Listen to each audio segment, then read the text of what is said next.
नमस्कार मंडळी, तुमचं स्वागत आहे आपल्या आणखी एका नवीन ब्लॉगमध्ये।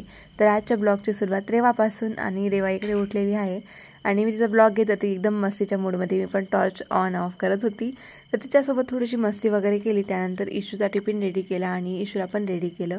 इकडे इशू पण रेडी झालेली आहे, तिच्या आहे तर नेल्स कट करते जयू आणि रेवा बघा कशी बसली आहे। आणि इकडे त्रिशा पण आलेली आहे इशूला बोलवण्यासाठी, कारण इशू काल स्कूलला गेली नव्हती, आज जाते। अजून तिला बरं वाटत नाही तर आज 8 वाजता उठली तरी लवकर उठली। बॅग कमी करून घ्या आणि तिला अजूनही बरं वाटत नाही। रात्री पण तिला खूप ताप होता, पण त्यांच्या स्कूलमध्ये आहे शनिवारी फनफेअर, म्हणजे उद्या फनफेअर आहे। तर टीचरांनी सांगितलं की गैरहजर नका राहू द्या, कारण आज कुपन वगैरे सगळे भेटणार आहे फनफेअरचे। आणि तो ब्लॉग मी पूर्ण तुमच्यासोबत तसं शेअर करेलच। म्हणून ती पण म्हटली की मम्मा मला जायचं आहे असं, म्हणून तिला औषध वगैरे दिले इकडे।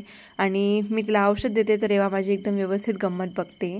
आणि जेवढं इशूला औषध घ्यायला आवडतं ना, इशू अजिबात नाटक वगैरे करत नाही।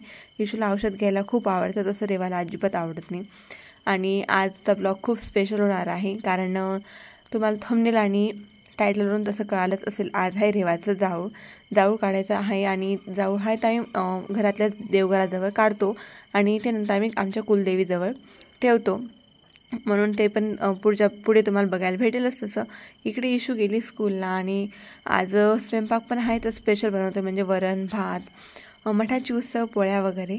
आणि मी आता देते इकडे वरणला फोडणी आणि इकडे मिरच्या वगैरे टाकल्या आणि खूप सारे टोमॅटो वगैरे टाकलं, कारण मला म्हणजे वरणमध्ये जास्त टोमॅटो आवडतात, कारण टोमॅटो टाकल्यामुळे त्याची चवच वेगळी असते।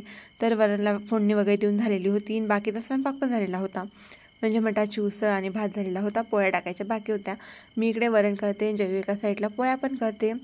आणि तिच्या आत्तू आहेत ना राणी आत्तू, त्यांना पण जेवण वगैरे होतं, तर म्हणून स्वयंपाक करतोय। आणि आज डेलीच्या रुटीनपेक्षा आज थोडंसं रुटीन चेंज होतं, म्हणजे थोडासा उशीर झाला, कारण रेवाला पण रात्री बरं नव्हतं, तिला पण खूप ताप वगैरे होता, म्हणून ती रात्रभर झोपलेली नव्हती।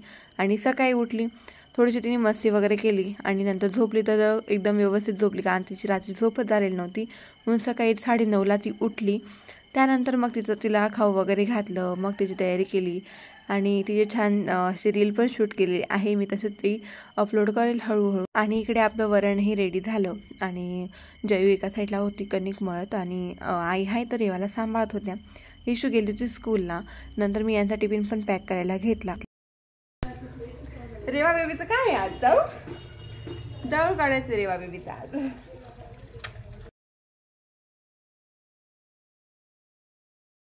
ह्या आहेत रेवाच्या आत्तू, त्यांच्या मांडीवर रेवाला बसवलं आणि ते दादाही आले होते।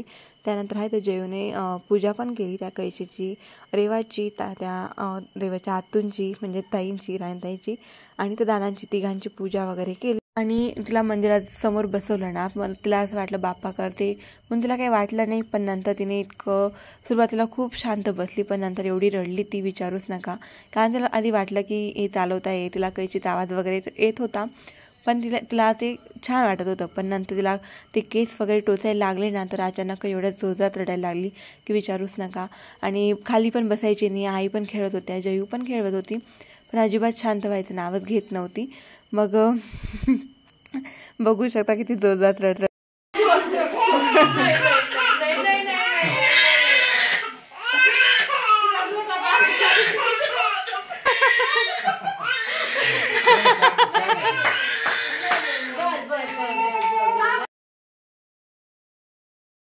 आणि जाऊ काढल्यानंतर तिला व्यवस्थित तिचे केस वगैरे काढले, तिला ड्रेस चेंज केला।